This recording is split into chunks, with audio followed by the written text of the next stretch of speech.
जय माँ सर्वेश्वरी। बंधुओं, अघोर सरल का मार्ग है, सहज का मार्ग है। अघोर का शाब्दिक अर्थ भी यही है कि जो घोर न हो, कठिन न हो, जो सबसे सरल हो, वही अघोर है। अघोर के बारे में हम लोग जितना भी जानते हैं, जो मैंने सीखा है, जो समझा है, वह आप लोगों से मैं साझा कर रहा हूँ कि बहुत सारे हमारे गुरु भाई हैं, मित्र हैं, जो इस तरह का प्रश्न करते हैं कि मैंने दीक्षा लिया, मैं इतने दिनों से ये मंत्र का जाप कर रहा हूँ, लेकिन मेरी स्थिति में बहुत बदलाव नहीं आ रहा है। मुझे और क्या करना चाहिए और किस ओर चलना चाहिए? तो इस समस्या का समाधान मुझे तो नहीं लगता कि कहीं भागने दौड़ने से मिलेगा। मैंने तो इस भाग दौड़ को एक ही तरीके से प्राप्त किया है, वह मार्ग मैं आपको बता रहा हूँ। अगर आपसे हो सके तो आप उस मार्ग पे चल के, प्रयास करके, अभ्यास करके आप देखिए, शायद आपको भी लाभ पहुँचे। मुझे तो इस मार्ग से लाभ मिला है। जैसे मैंने सिर्फ अघोर को पकड़ा। अघोर का शाब्दिक अर्थ है कि जो घोर ना हो, कठिन ना हो, अर्थात सबसे सरल हो। तो आप ये जानिए कि अगर आप किसी चीज़ को अपनाते हैं, आपको कोई मंत्र मिलता है, अघोर मंत्र मिलता है, आपने अघोर मंत्र से दीक्षा ली है, तो मंत्र के अनुकूल होना पड़ता है, तो वह मंत्र कारगर होता है। अगर आप मंत्र के अनुकूल नहीं हैं, तो मंत्र के अनुकूलता की क्या परिभाषा है कि देखिए, जो सबसे सरल मार्ग का, सहज मार्ग का जो मंत्र है, उसके लिए आपको उसके अनुकूल होने का मतलब है, तात्पर्य है कि आप भी सरल बनिए, आप भी जटिल न रहिए, कठिन मत बनाइए अपने आप को। आप जितना ज़्यादा सरल बनते जाएंगे, जितना सहज होते चले जाएंगे, उतना ही ज़्यादा वह मंत्र आपके लिए उपयुक्त होता चला जाएगा और आपको बहुत थोड़े समय में ही आपको मंत्र का देवता हस्तगत हो जाएगा। यह आप भली भांति जानिए कि जब तक हम अपने मंत्र के अनुकूल नहीं होते, हम उस मंत्र की सहजता को समझ रहे हैं, उस पंथ की सहजता को समझ रहे हैं, जान रहे हैं, लोगों से बता भी रहे हैं कि अघोर बहुत सरल का मार्ग है, बहुत सहज का मार्ग है, परंतु हम अपने जीवन को बड़ा कठिन बनाए हुए हैं।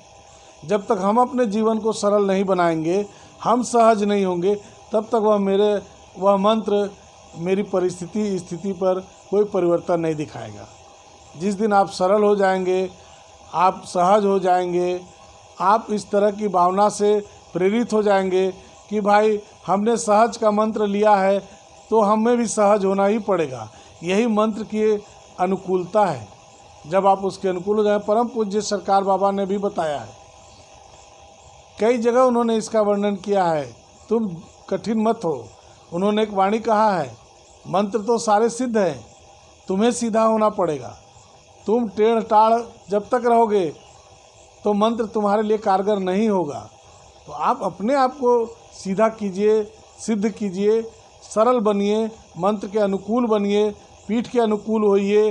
फिर देखिए आपका जीवन कितना आनंदित हो जाएगा, कितना सुखमय हो जाएगा।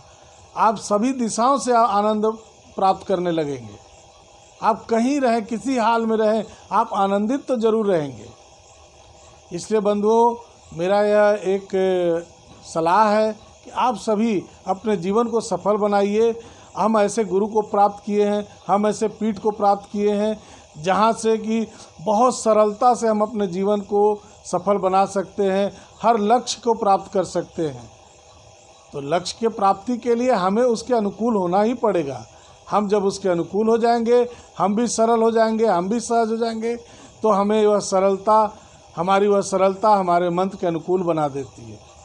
तो भाग दौड़ से कहीं कुछ नहीं मिलता। मैं देखता हूँ हमारे मित्र वर्ग, बहुत सारे मित्र हैं, बहुत सारे बंधु हैं, धर्म बंधु हैं, जो हमें बार बार चर्चा होती है, बताते हैं मैं तो फलाना दिन भागा गया, बाबा का दर्शन नहीं हुआ, मैं उस आश्रम पर गया, बाबा का दर्शन नहीं हुआ, मैं जाता हूँ तो बाबा का दर्शन नहीं मिल पाता, मैं दौड़ता रह रहा हूँ। तो ये भाग दौड़ बंद कीजिए। आप कहाँ गुरु को खोज रहे हैं? गुरु कहाँ मिलेंगे पहले उसको जानिए। आश्रमों पर भीड़ जमा कर देने से, आश्रम पर दौड़ दौड़ कर जाने से, उनका दर्शन करने से, उनके दर्शन की लालसा रखने से आपका कल्याण नहीं होगा। आपको कल्याण अपना करने के लिए आपको अपने ऊपर ध्यान देना होगा, अपने अंदर भागना पड़ेगा, अपने अंदर दौड़ना पड़ेगा। आप देखिए कुछ चीज़ें हैं जैसे मैंने अपने जीवन में अपनाया है, आपको भी बता रहा हूँ, आप भी अपने जीवन में अपनाएं। आप सब कुछ नहीं कर सकते। सरल होने का अभ्यास सामाजिक रूप से कीजिए।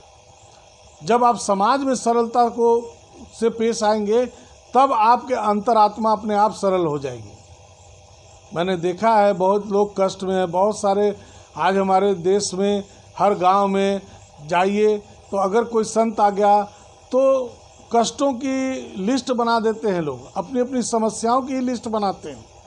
वो यह नहीं सोचते कि इनका आशीर्वाद हम कैसे प्राप्त कर सकते हैं, इनकी कृपा हम कैसे प्राप्त कर सकते हैं। वो समस्याओं का ही लिस्ट बनाते हैं, समस्या का लिस्ट नहीं बनाइए। आप उसको लेकर संत के सामने मत जाइए। और अपने गुरु भाइयों से तो मेरा निवेदन है कि आप गुरु को खोजना है तो उनके बताए मार्ग पर चलिए। गुरु हर समय आपको सामने दिखेंगे, हर समय आपके साथ रहेंगे। जैसे मैं एक छोटी सी बात आपको बताता हूँ। सरकार बाबा ने बताया है कि गाँव में जाओ, हमारे शिष्य लोग, आप ग्रामीण क्षेत्र में जाइए, वहाँ की जनता को आप एक सीधा सरल मार्ग बताया उन्होंने। जो भी वहाँ पर उस गांव में देवालय हो, अगर वहाँ कोई सती चौरा है, वहाँ कोई ब्रह्म चौरा है, वहाँ पर किसी गणमान्य किसी महापुरुष की समाधि हो, तो उस गांव के लोगों को प्रेरित कीजिए कि आप इनकी पूरा आदर के साथ, श्रद्धा के साथ इनकी व्यवस्था को देखिए। यहाँ पर वर्ष में एक बार, 2 बार, चाहे एक बार, हर 6 माह पर, चाहे एक वर्ष में एक बार उनका पूजन कीजिए। सार्वजनिक रूप से, सामूहिक रूप से सारे ग्रामवासी मिलकर अगर वहाँ पूजा करते हैं, वहाँ साल में एक बार भी इकट्ठे होते हैं और श्रद्धा भाव से उनको आदर करते हैं, पूजन करते हैं, तो उस गांव में कभी भी कोई विपत्ति घर कर ही नहीं सकती। उस गांव के लोगों में आपसी प्रेम बढ़ जाता है, आपस में उनके जो भी कलह है वह सब समाप्त हो जाते हैं। कितना सरल मार्ग उन्होंने बताया है। अब इस सरलता को आप जाइए, आप ग्रामीण क्षेत्रों में जाइए, आप अपने जनपदों में जाइए, वहाँ के जो भी गणमान्य जन हैं, जो भी सम्रांत लोग हैं, जो सज्जन पुरुष हैं, उनसे इसकी चर्चा कीजिए, उनको इसका ज्ञान दीजिए। और इसको दे करके जब आप ऐसे कृत्य करने लगेंगे, इस तरह के कार्य में आप अपने आप को लगाने लगेंगे, आप इसमें शर्म नहीं महसूस करेंगे, आप इसमें अपने आप को छोटापन नहीं महसूस करेंगे। आपके गुरु 24 घंटे आपके साथ मिलेंगे। आपको किसी जगह भाग दौड़ करने की आवश्यकता नहीं है, आपको किसी आश्रम पर दौड़कर गुरु को खोजने की आवश्यकता नहीं है। ऐसी भावना से ऐसे कर्म करते रहिए और अपने गुरु का सानिध्य प्राप्त करते रहिए। मेरी यही अभिलाषा है कि आप सब सुख, शांति, समृद्धि को प्राप्त हो और सब पर गुरु कृपा हो। सब अपने अपने गुरु की कृपा प्राप्त करें, गुरु का सानिध्य प्राप्त करें। इन्हीं शब्दों के साथ मैं अपनी वाणी को विराम देता हूँ। जय माँ सर्वेश्वरी।